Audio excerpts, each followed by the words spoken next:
What's up, party people, and welcome to my reaction of the Lost Fireman Sam episode that went too far, part 2. I have already watched part 1. I love that. You can see my comment in the... excuse me. You could see my comment in that video. But I'm going to be reacting to part 2. So, without further ado, the cartoon movement. All right, let's see what you have in store for us this time. All right, it says, let me move my phone out of the way. It says, disclaimer. The images shown in this video are intentionally taken out of context to serve the narrative and thematic elements of the story. Some visuals may appear out of place in terms of background setting or character attire, as they are purposefully mismatched to align with the audio narrative. Viewer discretion is advised, as interpretations may vary. So, that's the disclaimer. But, let's continue on, and I can't wait to see what the cartoon movement has in store for us.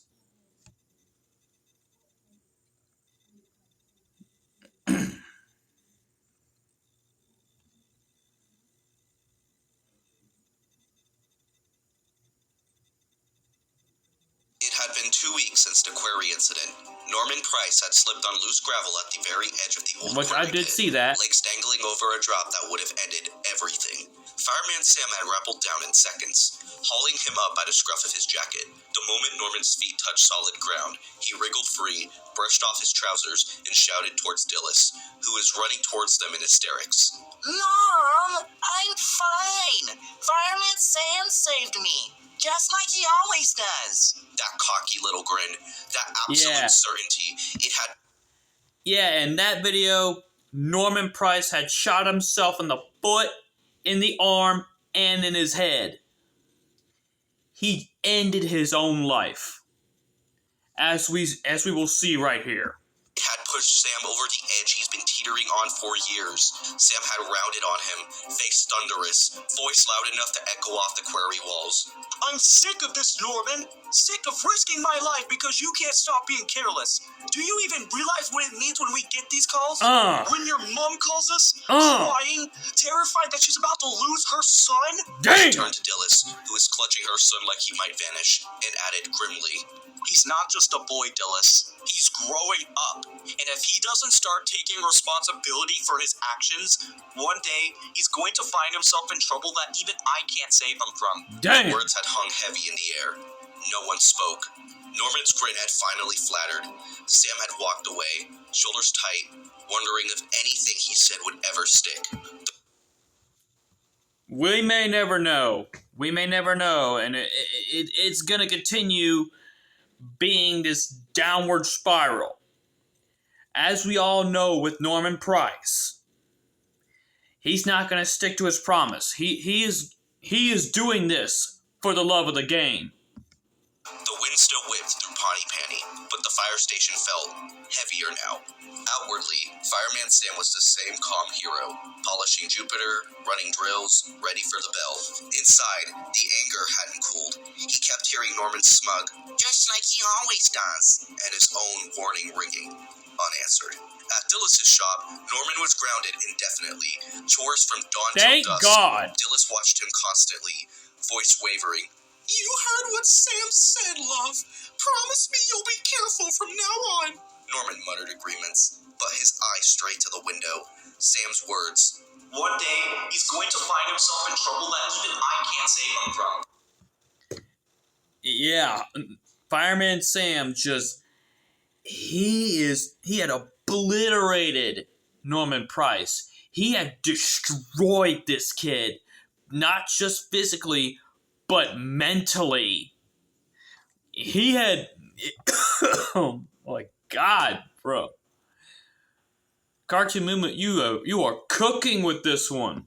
Prickled at the back of his mind, but he shut them down. Sam didn't mean it. he told himself. He always comes through. Then the flood warning hit. Days of rain had turned the river into a roaring beast. The old wooden bridge creaked dangerously. Station Officer Steele broadcasted the alert. Stay clear of the riverbanks. This is life or death. To Norman, it sounded like the ultimate adventure. He sneaked out and launched his barrow. I knew it! I called it! I fucking called it! Breath, grinning. I'll be the bravest kid ever! The river swallowed him whole. The raft smashed apart instantly. Norman was hurled into the freezing current, clinging to one barrow. Sorry, that was my mom. But, yeah.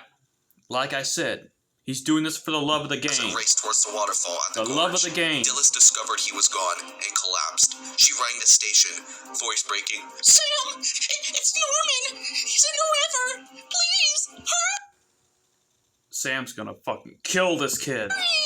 Sam's face went stone hard. Penny and Elvis exchanged grim looks. 2 weeks, Elvis whispered.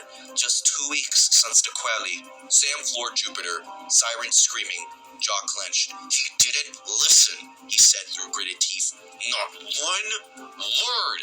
They arrived at the gorge to absolute horror. He's gonna the kill him. river raged. Norman was a tiny, frantic speck. Arms locked He's gonna around let him the barrel, drown. He's face gonna let him pure drown. terror, screaming as the waterfall rushed up to meet him. Seconds. He had seconds. Sam and Penny launched a rescue boat into the chaos. The current battered them mercilessly. Elvis threw the line. Once, twice, snatched away by wind and spray. Norman's fingers slipped. He vanished under the brown water. Sam didn't hesitate. He dived from the boat, swimming with furious strength against the torrent. Norman surfaced again, choking, flailing, now only meters from the lip. Sam lunged, fingers closing around the boy's collar just as he tipped over the edge. Penny and Elvis hailed the safety rope. One desperate pull dragged them both back to safety. On the bank, Norman collapsed, coughing violently, shaking uncontrollably. Dillis threw herself over him, sobbing his name. Norman looked up at Sam. I thought I was gone. Sam kneeled in the mud, soaked, chest heavy. For one heartbeat, he just stared at the boy, alive by the whiff of a finger. Then the fury erupted, hotter and louder than what was once at the quarry. Norman Price! His war cut. Oh my god! I told you at the quarry, if you keep this up, one day, even I couldn't save you. And look what happened. You went over the edge. I caught you by sheer luck. 1 second later, and you'd be dead at the bottom of the gorge. Norman tried to shrink into the mud, coughing. Oh my god! I didn't think that's exactly it, Sam snapped. You never think. You said it yourself. Just like he always does. Like I'm some guaranteed safety net for your stupidity. I'm sick of it, Norman. Sick of risking everything because you refused to grow up. Your mom's heartbroken. We dropped everything every time. And for what? Because you think nothing can touch you. He stood, breathing hard. This ends today. Sam! No more stunts. No more, Sam will save me. You start taking responsibility, or next time, there won't be anyone to pull you back. Norman stared at the raging waterfall. For the first time, no cheeky comeback. He just nodded, small and silent. Dillis clutched him tighter. You're coming to the station every day after school. You'll learn exactly what Sam and the team go through. Weeks later, Norman was seen quietly polishing Venus under Penny's watchful eye, listening intently as Elvis explained river rescue dangers. When Sam walked past, Norman straightened, eyes down. I'm sorry, Sam. I get it now. Sam paused, voice still firm, but quieter. Then show me every single day, Norman. Stay safe. That's all any of us want. Dear God. Cartoon movement. Oh boy. All I have to say is, who let bro cook? Oh my god. Cartoon movement, you literally fried Norman Price to a fritter. You have put the fear of God into his very soul. Oh boy. That ending. That climax. Oh, the story is so good. Even part 1, which I have watched like years ago. But now I get the chance to react to part 2. And it's just as good as the first. Oh my god. So, shout out to the Cartoon Movement. I will leave a link to his channel in the description. So, show him some love. And I'll see y'all in the next video. Peace out.